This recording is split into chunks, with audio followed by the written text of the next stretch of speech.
Hello everybody, my name is Nemo and welcome back to another Magic video. Today we are taking a look at Dodge and Burn. It's about time I did a blue deck or a red deck, so let's do a blue-red deck, right? I think I haven't done a single blue deck or a red deck yet in my deck build videos, so figured I'd do both of them at the same time. As far as guilds go, as color combinations, blue-red / Izzet is basically one of my favorite guilds, just because it's so wacky. You combine the draw power of blue with the burn of red, and you can get some pretty cool cards. And just the idea of having a deck that mostly relies on spells that aren't creatures is somehow appealing to me. I don't know why. So I like this. I like blue-red. I also like Orzo a lot because you can also make a deck that is very based around spells. And I also like Gruul a lot. Now, Gruul obviously isn't a deck based mostly around spells. It's quite the opposite, but maybe that's the appeal of that one. I'm not sure. So those are basically my favorite color combinations. And as it comes to the deck in this example, this Izzet deck, it's really powerful. And in fact, that made me hate it, because it's probably the most powerful deck in the game right now. And the thing about it just is so incredibly consistent. I can win just multiple games in a row pretty easily with this deck, and I just find it to be too good.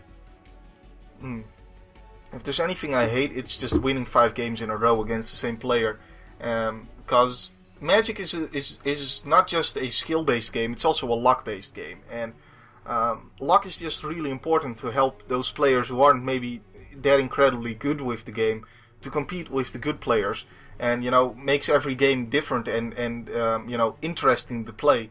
But when you get a deck that is as consistent as this one, luck doesn't play as huge a role in the game. And I find it to be less enjoying. I find less enjoyment in playing decks like that. But anyways, I did build the best possible build for this deck, and I'm gonna talk about it with you guys. The first thing I think we should establish is just the different kinds of builds you can make with this deck. So you can basically build 3 different versions. The first version is with all the Kiln Fiends in there and the wee Dragonauts in there, and basically just trying to kill your opponent as fast as possible. Maybe make an almost mono red deck out of that. And then the second version is the almost creatureless version, where you just run all the spells and you counter everything and you eventually win with Banefire or something like that. I tried both, and as far as the creatureless version goes, I wasn't that extremely happy with it. I thought it would be really good, but it wasn't that amazing. The reason is I just couldn't put enough pressure on my opponent, and a lot of the counter spells in this deck are stuff like Remand, where you counter something and they get it back, but you don't really care as long as you're putting enough pressure on your opponent, because you're gonna kill them before it matters that they got the card back. But if you're just going for a super late game with Banefires and burning them out at the end of the game and getting all that card advantage, then I don't find that to work that well with stuff like Remand and Memory Lapse. So I had some problems there, and then if they do get something out that you can't really deal with, the longer the game goes on, the harder it is for you. So I find that you do want to put some pressure on the opponents, but on the other hand, I really do not like the Kiln Fiends in this deck. They just die to your own mass removal. So what I've done, I run 4 wee Dragonauts, and the deck is kind of based around these Dragonauts. With all the card draw in the deck, I'm eventually going to draw one, and they're my win condition. So with that in mind, everything I put in the deck is basically based around, I put in the mass removal that doesn't kill my Dragonauts, for instance, and I don't put in the removal that does kill my own Dragonauts. So basically that's what you gotta keep in mind as you go through the rest of the cards. So first of all, why am I not running Terramorphic Expanse? Well, it's simple. It's only a 2-color deck, and I've got a whole bunch of draw spells. I find it very easily to get my my lands out, and I find it a lot harder to deal with Terramorphic Expanse. Like if you turn 2 you have the Terramorphic Expanse, you can't play a counterspell, it just ends up hurting you too much to take that tempo loss from the Terramorphic Expanses in this deck. And I don't really find them needed in the deck at all, so I'm simply not running them. So if you look at my mana curve, I'm running 23 lands though. And I'm running basically only 1, 2, and 3 drops. I'm running 2 6 drops. I know it says 3, but one of them is a spell that I don't almost never play for 6 mana. So basically 2 6 drops. I'm running 23 lands. I first conceived this particular build with 22 lands. I found it a little bit too few, simply because you want to definitely be able to play a land every turn, because your Earthquakes get better. You're able to play a Wee Dragonauts and keep a counterspell open, etc. just way sooner if you actually have the land. So I find it pretty important to get your land drop. So 23 lands rather than 22, which is kind of what you would expect out of a deck with 1, 2, and 3 drops only, mostly. So yeah, 23 lands there. So next up is Pongify. This card is definitely not needed in this deck. I found that I can almost always deal with whatever the opponent does, either by countering their spell or by just burning it. Occasionally, you get into situations against like the Reanimator deck where they go turn to Reanimate or something, and if they're on the play, then you can't counterspell that, and if they get something big enough, you can't burn it either. And in that case, you want the Pongify to be able to deal with that, but in almost any other situation, it's just usually not a problem. You usually don't need the Pongify, and the more Pongifys you have in the deck, the more you turn their guys into into other free frees. Then you also need to Searing Spear the guy after that. So, I don't enjoy it that much. I mean, most of the time you can just use 2 burn spells to kill that creature, and if you're using a Pongify, you still have to use a burn spell to kill the free as well. So it basically comes down to the same thing. So you don't really need the Pongify, but I like having one in the deck basically as insurance policy. If I knew I was going up against Reanimator, I'd probably put in 3, because the deck probably can't win against me unless they get an early turn Reanimate, so they're probably building their deck that way, if it's a tournament style thing. So in that case, you want to consider running all 3 Pongifys in that scenario. But normally, yeah, one should do well. You can even take it out and add something else in.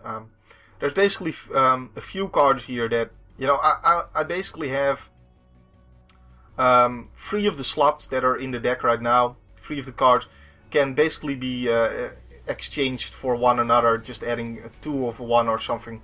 But yeah, so one off Pongify.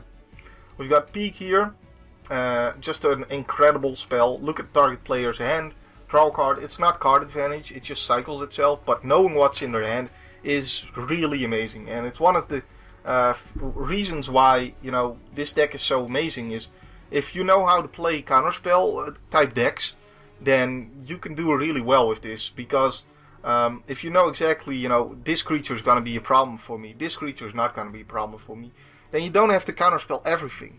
And so a really good player does really well with this deck, but he does even better with the deck if he knows exactly what's in his opponent's hand, because then he can be sure that, oh, I don't need to worry about this spell. So Peak is just a really good card for that reason. And we've got Earthquake here. It kills their dudes. It doesn't kill my Wee Dragonaut, so it's pretty much a great mass removal spell. You do take some damage from it, but that's okay. Usually you can survive, and plus having dealt them some damage means you get to kill them earlier as well. We've got Banefire here. This closes out the game, so it's another. It's basically a game winner for you, and combined with the Wee Dragonauts, it can do really well. On the other hand, if you've got a bunch of other spells that are cheaper to cast, you may want to play those with the Wee Dragonauts. But Banefire is still a really good spell, and it can be countered if you pay 5 or more for X. So basically, if you cast it for 6 or more, then it can't be counterspelled. Really nice. You can always cast it for just a red and 0 for X if you want to pump up your Wee Dragonauts with it. You've got some other spells you can play that pump up the Wee Dragonauts some more. There's some interesting damage calculations you can be doing with your Wee Dragonauts. And you should be, if you have a Wee Dragonauts out on the board, you should be doing the damage calculation basically every turn. How much can I deal them now? Oh, that's not enough. Okay. Keep counterspell open. Oh, now I can kill them. Go for it. You know, stuff like that. You basically always want to keep doing your damage calculations. So like I said, Kiln Fiend's not in the deck simply because stuff like Earthquake kills it. And it's... Like I said, you don't have to counterspell everything in the deck, in the opponent's deck. But if you're running Kiln Fiend, you probably do have to counterspell everything they're playing, because mostly anything anybody is ever playing is going to, you know, be able to block your Kiln Fiend. So when Kiln Fiend's in the deck, you gotta counterspell everything. When Kiln Fiend's not in the deck, you don't have to counterspell everything, and it's much easier to play the deck. So I like it without the Kiln Fiend. So next we've got Swerve here. Change the target of target spell with a single target. So they still own the spell. That's the first thing you need to realize about this. Like if you, you know, change the target of reanimate, whatever they target next, it's still gonna reanimate on their side. They're still gonna get the creature. You know, if you target something that gains them life or something, they still gain the life. So you do want to keep that in mind, but it's still a great spell nonetheless. I just found that there weren't that many uses for the card. I can usually deal with pretty much anything that the opponent throws at me, and Swerve didn't really help me too much in playtesting. But it's a great card in the mirror match. Obviously it works great when the opponent Banefires you and you're like, ha ha ha, Swerve, now you're dead and not me. Just that's what the mirror match usually comes down to. So other than the mirror match though, there's not that many uses for the card. And you can do some really tricky stuff with it. I just like consistency more. So we've got 3 remands in the deck. Basically, I just wanted one more spot, so I took out 1 remand. You can run 4. It's not gonna hurt you. The card always basically cycles itself, and the only time it really hurts you is if you're dead on board and you draw a counterspell. But with this deck, usually the way you lose is if you don't have the counterspell and they can play something. So that's not really an issue. But it doesn't really counter the spell. It puts it back in their hand and you draw a card. You know, you can get into situations where they play something and you want to counter it, but if you counter it with remand, they can just play it again that turn because it's cheap enough. But it's still a great card because it cycles itself, so it's never going to hurt you to add more remands in the deck, I don't think. But I just, you know, I wanted some more room for some more diverse answers, like Pongify, which isn't strictly needed, like I said, but having it in the deck does, you know, does help me against those matches where someone reanimates something or there's really something I can't deal with normally. So I just want some diverse answers to the deck. I mean, again, you can take out the Pongify and add in the remand if you want to. We've got Memory Lapse here, counter target spell. If that spell is countered this way, put it on top of its owner's library instead of into that player's graveyard. And I don't know, I think I like Memory Lapse a little more than Reanimate, but they're both great cards. This is just another tempo spell, but not only does it prevent them from playing something that turn, they also have to draw it again the next turn, so it's card advantage. Well, it's not really card advantage, is it? They lose the spell they were gonna draw next. Well, they basically lose 1 draw step, and you use a counter spell that doesn't hard counter their thing, so you know you trade 1-on-1 there. But it's tempo advantage in the sense that they don't get to play their thing, and it's tempo advantage in the fact that they're gonna draw whatever they need to draw a turn later than they would have drawn it. So that's always pretty nice. We've got Starstorm here, and it deals X damage to each creature. And yeah, it's just amazing mass removal. You can do it for 2 if you need to really deal with their board state, if they're playing a lot of weenies, and you have Wee Dragonauts out, then you can play it for 2 and kill their stuff, and your Wee Dragonaut survives. You can play it for more if you need to. The good thing about this card is that if you don't need this card at all, you can cycle it for free mana at the opponent's end step, and you can get something else. So it's just amazing. Just exactly what you want in this deck. The cycling is so good. We've got well, let's talk about Searing Spear first, I guess. Searing Spear here, 3 damage to target creature or player. Don't see any reason why you would want to play any less than all of these cards that you can play him, because it's just good. It's, you know, versatile. That's a good thing about burn spells. You can either kill something with it, or you can kill your opponent with it. Like, that's the advantage of having burn spells, and this deck makes good use out of that advantage. So yeah, you want to run all the Searing Spears. It's just a really good card. It's no Incinerate. They can regenerate from it, but oh well. Can't have everything. We've got Volcanic Geyser here that I'm not running. It deals X damage to target creature or player. I find Banefire to be better. I find Earthquake to be better. So I didn't really need another one of those types of spells. So Volcanic Geyser is not in the deck right now. We've got the 4 V Dragonauts. Like I said, this is what the deck is about. At least the way I've built it right now. And I find it to do the best. I find this deck to do best when you put some pressure on your opponent, because yeah, their removal spells are useful to him now because I'm actually running creatures. But if I've got a counterspell, like I can, once I'm at 5 mana, I can drop a Wee Dragonauts and keep a counterspell open. And yeah, maybe that counterspell doesn't hard counter their removal, but it gives me a turn with the Wee Dragonauts, and usually a turn is all I need. If I'm in the right scenario, a turn is all I need to deal a lot of damage with Wee Dragonauts, and just to, you know, get on to winning the game before something comes out that I actually can't deal with. We've got Cerebral Vortex here, free cost, instant, target player draws 2 cards, then Cerebral Vortex deals damage to that player equal to the number of cards he or she has drawn this turn. Almost always you want to play this on yourself, on your opponent's turn. The reason for that is, well, it's an instant, it can't hurt to play on your opponent's turn, but also you do draw 1 card at your, at your normal draw step. So if you play this on your turn on yourself, you take 3 damage.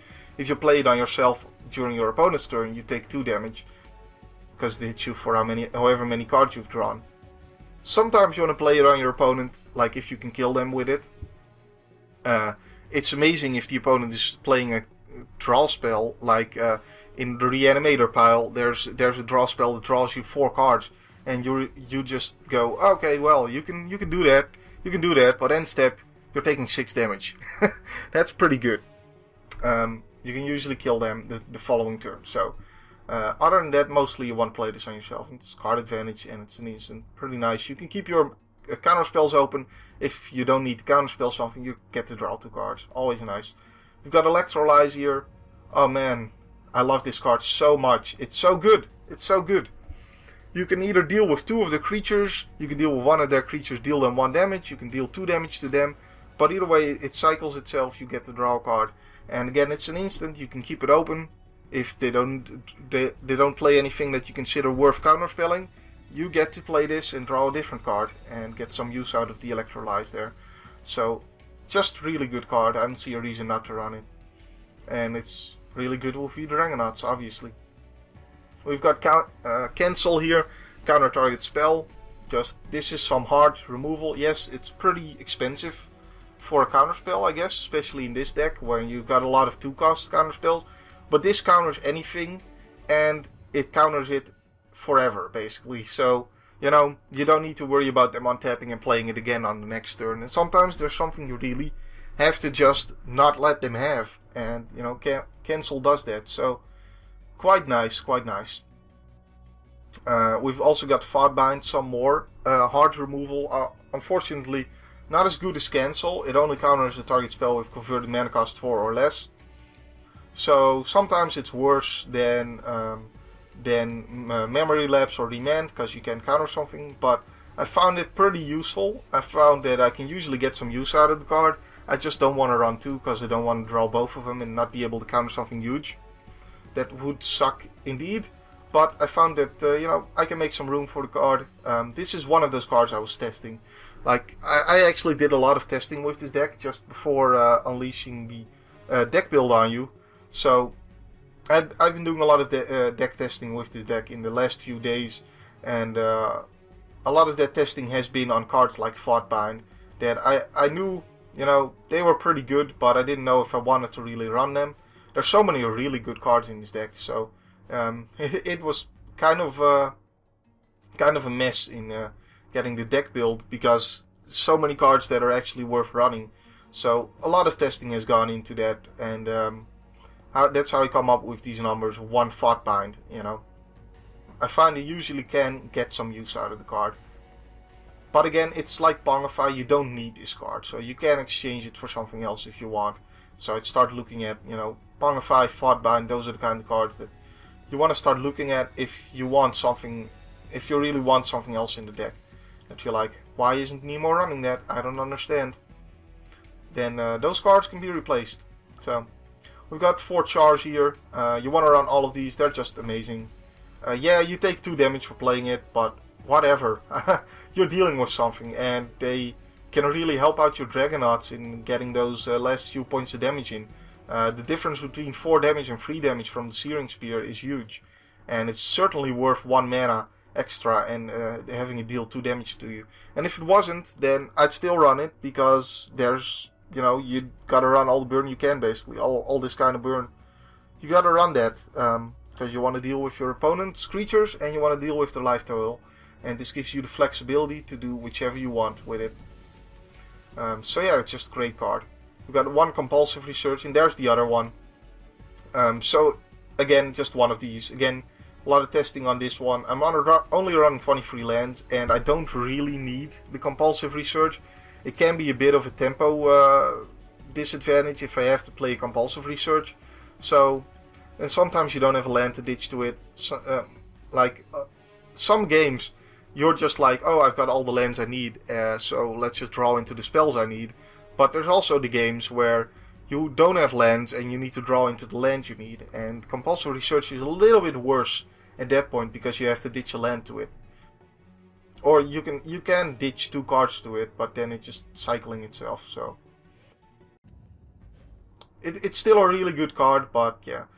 So again, Pongify, Thought Bind, and Compulsive Research. Those are basically the, you know, I basically have a 57 card deck and 3 slots that are basically interchangeable. I can run 3 Compulsive Researches, I can run 3 Pongifys, I can run 2 Thought Binds, whatever you want. And it'll probably do the same, you know, the deck is probably going to be just as good. So, interchangeable cards, hooray. But I chose to run 1 of each, just to have some coverage there. Just to have some versatility. So here we've got Browbeat, really nice card.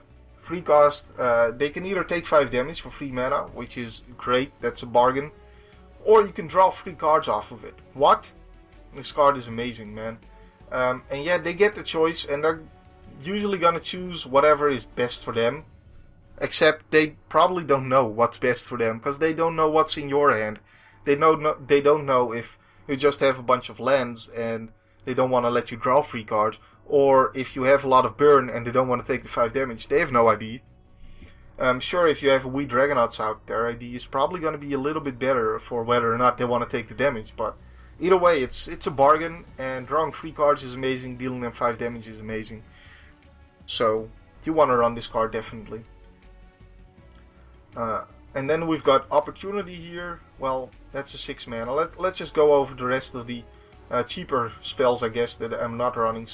Volcanic Fallout can be countered, deals 2 damage to each creature and each player. Nice card. I just find Starstorm to be a little bit better, and that's basically it. Starstorm is a little more versatile. Sure, if you have to play it where X is free, then you end up killing your own Dragonauts, but sometimes you can see that coming and you don't play your Dragonauts or something. So I just find Earthquake and Starstorm more versatile than Volcanic Fallout, but it's definitely not a bad card and it doesn't kill your Dragonauts, so it could be considered worth running. We've got Invoke the Firemind. Oh, and I just don't think I need more mass removal than we already have, by the way. 4 mass removal spells is quite a lot, and with all the card draw you're gonna get them, so I wouldn't worry about that either. So Invoke the Firemind is just a worse Banefire, or it's really expensive draw card. For 6 mana you get to draw 3 cards off this spell, in which point Opportunity is better.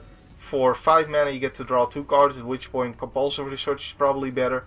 And if you're dealing damage with it, Banefire is better. So we've got Breaking Point here, another card I was definitely testing to see if it was actually worthwhile in playing.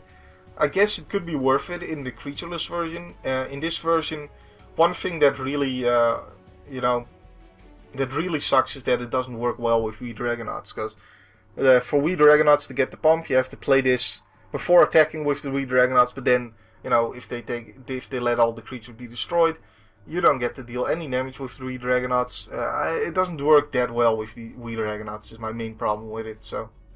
And a lot of the times I didn't really need to wipe all their stuff with Breaking Point. So even against the Eldrazi pile, I was thinking like any matchup that I got against the Eldrazi pile while I was testing this card, I was like, okay, well this is probably the most useful it's gonna be, because if I can make them take a really difficult decision, if I can get them down to low enough life total that they're probably gonna die when I play Breaking Point and take the damage, then I get to let them sack all their Eldrazi that's on the board. But I found that usually I can just kill them before it matters. So, we've got Pillage here. Destroy target artifact or land. It can't be regenerated. I guess you could run this. I mean, land removal is a thing, and it's only 3 mana, which is pretty good. I like consistency, and unless your deck is really completely built around land destruction, I don't like it usually. So that's just my thing, though. I don't know. I always get bad luck with these kinds of cards where the opponent just happens to be flooded when I play this. So other than that, you can destroy an artifact with it, which can be quite nice, of course.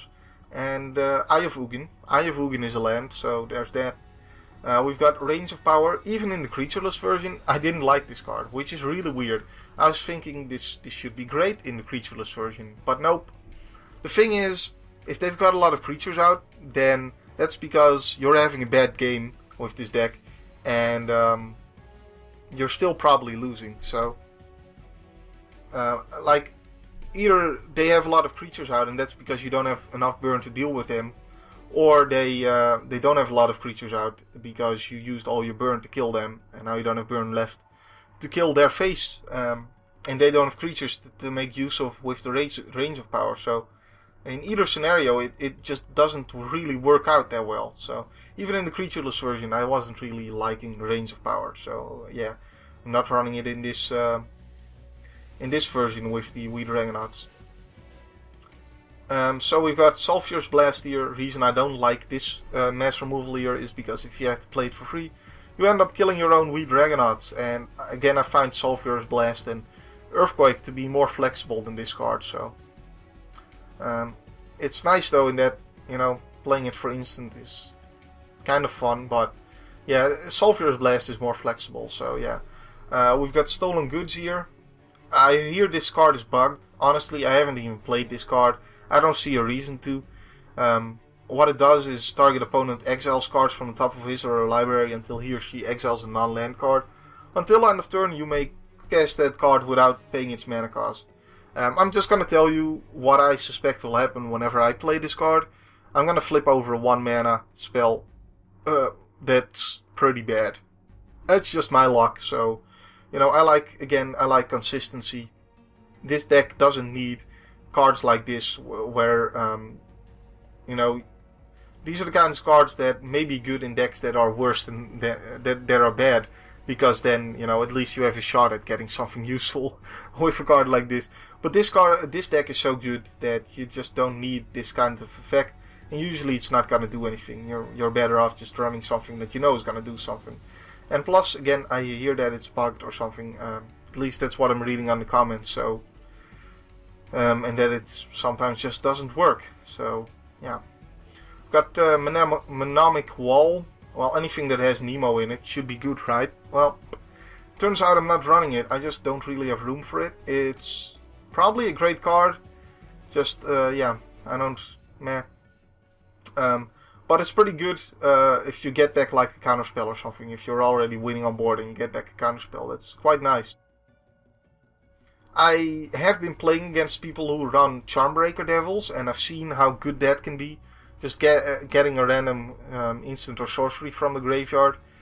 Sometimes I've seen them play, only a counterspell for the whole game and have Charmbreaker Devils in the graveyard and just getting back a counterspell each turn, and the game is unwinnable at that point.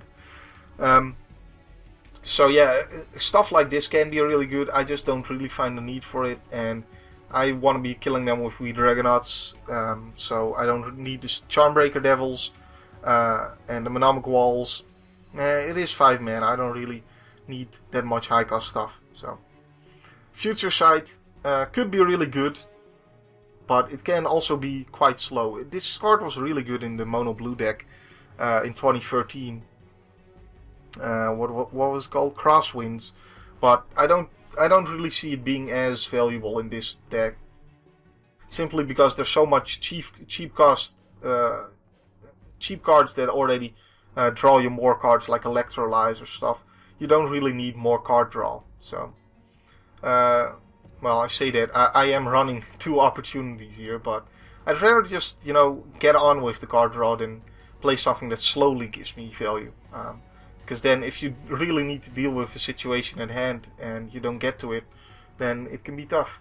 So we've got these Draining Whelks and the Charmbreaker Devils and this thing, Gather Specimens, Overwhelming Intellect, Spell Twine. All of these, well, I don't know about Spell Twine, but these are all great cards that can be worth running in this deck, and are certainly worth considering. Personally, I built it to where I'm all about the Wee Dragonauts, killing them with the Wee Dragonauts, because I want to keep pressure on the opponent. And I found that I was running a version where I was all about the Draining Whelks, and I just didn't find that working as well as this build. You can also have a version that's all about the Kiln Fiends and the Dragonauts and the Charmbreaker Devils, and I guess that could be good too. I also don't find that as good as this build, however. We've got Gather Specimens, which can be an amazing card, of course, but it can also be pretty bad. So, I mean, if they play something that isn't a creature that wrecks you, then this doesn't do anything. So, we've got Overwhelming Intellect here, which can also be really nice, but again, it only counters creature spells, which is a little restrictive. And if they play like a 1-drop, you don't really want to be wasting Overwhelming Intellect on it. Oh yeah, the other thing about cards like Overwhelming Intellect, Gather Specimens, Draining Whelks, is that the opponent can play around them. That's something I found when I was playing the creatureless version, where it was all about the Draining Whelks, and I found that the opponents were playing around my Draining Whelks, basically just dropping a free drop or something like that. There's not a lot on the board, and eventually they made me, have to spend removal on the free drop, and eventually I just got behind so far. And they never played anything big enough that I wanted to Draining Whelk it, or they played something and kept mana open to then remove my Draining Whelk when I tap out to play it. That's an issue with those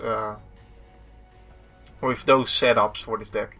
We've got Opportunity that I am running for 6 mana. Draw 4 cards is quite nice, and again, with this deck you can either cancel something, or you can end of their turn draw 4 cards, and you can usually find enough burn to kill them. So I find this just to be the best of the 6 mana spells. And then we've got Fire Blast, which I don't even consider to be a real 6 mana spell, because most of the time that I'm playing this, it's the last card that's played during the match, and it finishes them, and I'm quite alright sacking 2 mountains to finish the game. That's not a problem at all. Basically, if you ever draw this card during the game, if you don't understand why it's good, if a 6 mana spell that deals 4 damage can be good, basically anytime you draw this card during the game, you have 1 less card in your hand and the opponent starts the game at 16 life. That's how you gotta look at it. So, and plus, if you're playing this with Wee Dragonauts on the board, it's even more damage that is actually dealt for 0 mana. So, yeah, very, very nice card. Works really well with the Wee Dragonauts type build. So, we've got Jin Illuminatus here, 7 cost, 3/5 flyer. I'm already not interested. It does some stuff. Each instant and sorcery spell you cast is replicate. The replicate cost is equal to its mana cost. I mean, I guess this could be good, but I don't. Why would you want to run this? Like, why would you want to run a 7-drop when you've got so many? You should at least stop the curve at 6 when you've got stuff like Charmbreaker, Devils, and Draining Wells. There's just no point in playing anything that's more costly than that, and I'm not even running many of those, so yeah. No thanks. Spirit away. So it's a 7 mana mind control, and the creature you mind control gets +2/+2 and is flying. Okay, well, I guess it's decent. I'd much rather just have a normal mind control. I don't understand these mind controls that are more expensive, but also kind of are auras that give a buff to the creature that you get. I'd just much rather have a 5 mana mind control. That would just be much better. Like there was one of these in Ancient Depths, I believe, that going way back, 2012. The deck Ancient Depths had a 8 mana mind control that gave the dude you got +3/+3 in trample, something like that. And again, mind control is way better because it's cheaper. So still not a terrible card, but again, you know, it's 7 mana. I don't need 7 mana cards in this deck.